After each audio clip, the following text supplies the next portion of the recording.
What's up, everybody? Welcome back to the Post-Gazette Pirates YouTube channel. Colin Beazley and Noah Hiles here on a Sunday. Pirates just conclude a 3-game set at home against the Rangers. Going to highlight some storylines that have come from, I would say, this weekend, maybe just this whole weekend baseball, Colin. A lot to talk about, but before we do, we want to remind everyone to check out our work at post-gazette.com. We print every Thursday and Sunday, so you can also grab a print product on those days. But on the days where we're not printing, and even on the days that we do, check out everything on the site, post-gazette.com. Get yourself a digital subscription. You can read all of my work, all of Colin's work, all of our talented co-workers' work throughout the sports department, and then also news, art, entertainment, everything that goes on in this city and in the surrounding communities. The Post-Gazette covers it. So head on over to post-gazette.com. Check all of that out. Get yourself a digital subscription. All right, Colin. So the Pirates had a bad road trip that concluded on Thursday, and then a weekend series against the Rangers where they ended nice with a win, but it looks like the Donnie Ball magic is wearing off a little bit.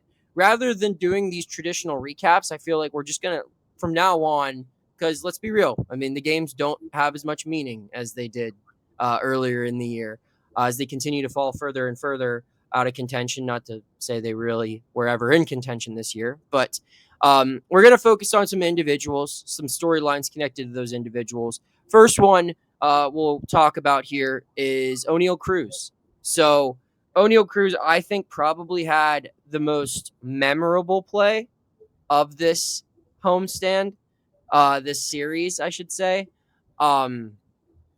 Not for good reasons. It was probably the biggest story to come over the weekend. Adam Frazier kind of pulled a similar maneuver the next day, ironically, although Oneil was there to actually back up Adam Frazier. So maybe you learned from it.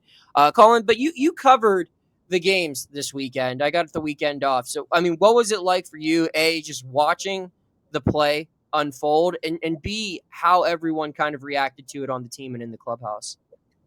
Yeah, it was a bad play. Like there's no sugarcoating that. It was a routine play, liner coming right at him on a couple of bounces, and he just put the glove off to the side, tried to catch it, and went straight under.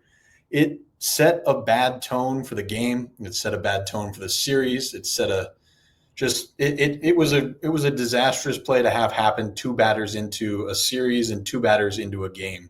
And I think what really stood out to a lot of people and to Don Kelly and just in general was that Oneil Cruz didn't turn around and immediately hustle for the ball. There are a lot of reasons this could have possibly happened. This could have been him just reverting back to being an infielder and knowing that if the ball gets past him, usually there's someone there. He kind of explained it and said that he knew/expected Adam Frazier to be there to back it up and thought Frazier was a little bit closer. It didn't seem like he was blaming Frazier. He absolutely took accountability for it, but it was certainly a bad look. Yeah, it was. And I mean, the body language, just everything. I mean, I do feel like there are some people who kind of ride Cruz unnecessarily, or it's not necessarily deserved all the time. I mean, that did not help his case at all there. He's not beating the lazy allegations after that one. Yeah. So I was going to say, just to pivot off that, though, you mentioned something along the lines of like, you have to wonder why he did that or what went into, the reasoning for him not hustling to get that ball. I think Oneil Cruz is just frustrated with his overall state of play right now. You look, I have the month splits pulled up. In March, 829 OPS. That was only a couple of games, though. April, 914 OPS. And that included a week where he didn't play because of injury. Mm-hmm. May, 740 OPS. And last but not least, June. Actually, it is least.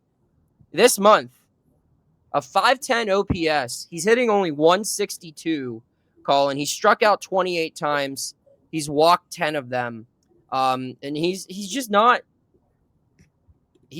performing to the level that the Pirates need him to. I mean, he had 8 home runs at the end of April.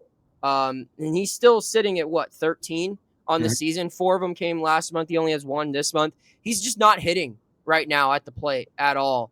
And I think we're seeing some of that frustration come out on the field. Yeah, I'd say so too. Don Kelly even mentioned that today. We asked him about Oneil postgame, and he said, quote, he's not himself right now at the plate. Of course, he spun it more positively because Oneil did have a walk that kind of started the big 5th inning today. So there's some positive that can be made of that walk. But the manager is saying it, that Oneil just hasn't been himself. I'm kind of curious what your thoughts are on this, Noah, because a lot of people thought that Don Kelly should have held Oneil Cruz accountable by benching him or taking him out of the lineup or something like that. I personally didn't have any issue with what Don Kelly did by showing faith in him. But what was your thoughts on that? I would have benched him. Yeah, I would have. Just because I don't think Oneil did that I don't think his intentions were how it came off. Nonetheless, the optics are so bad that, yeah, I would have benched him. And I know that Oneil is a guy that kind of gets handled a little differently because he is a different type of talent, especially on this team. And it's easier for me to say that when I don't know Oneil Cruz as well as Don Kelly or the rest of that coaching staff, right? But yeah, I probably would have. And I think that moving forward, I wouldn't say you got to bench him, but I think, and this is a good way to conclude this video, Colin. I mean, what do they do to get Oneil going? Is it some time off? Is it maybe moving him out of the leadoff spot and giving someone else some reps there? I mean, it worked really well in April and early May, but he's regressing at the plate right now, and that's something they can't afford. So maybe take him further down in the lineup, put him back at the 3-hole where he has also hit very well in his career. Do you give him a week to just DH and maybe play Kutch in the outfield or something? What are you thinking they can do to get Oneil back and going again? Yeah, I kind of disagree that I would have benched him because I feel like I like how they've handled this in-house. It hasn't necessarily led to him immediately tearing the ball again, but I like that they had a conversation, that Don Kelly showed some faith. And I like that one of the big things about Donnie Ball is having players that aren't afraid to make mistakes. And I like that he made a mistake and he wasn't immediately yanked off the field. However, I do think that hustle needs to be prioritized. I'd say that Oneil was better, at least in the short term. I don't know how much that'll extend hustle-wise, and obviously that's just eye test. But I don't mind that it was handled in-house and that he's not being publicly criticized for it. As for getting Oneil back to who he is, it's just he's got to find a way to get out of the slump. That's different for every single player, whether that's more at-bats, less at-bats, a change in routine, anything like that. I'd say that Oneil Cruz just has to find a way to find some offensive success. And a reset could be used, but the Pirates need him to be better. Okay.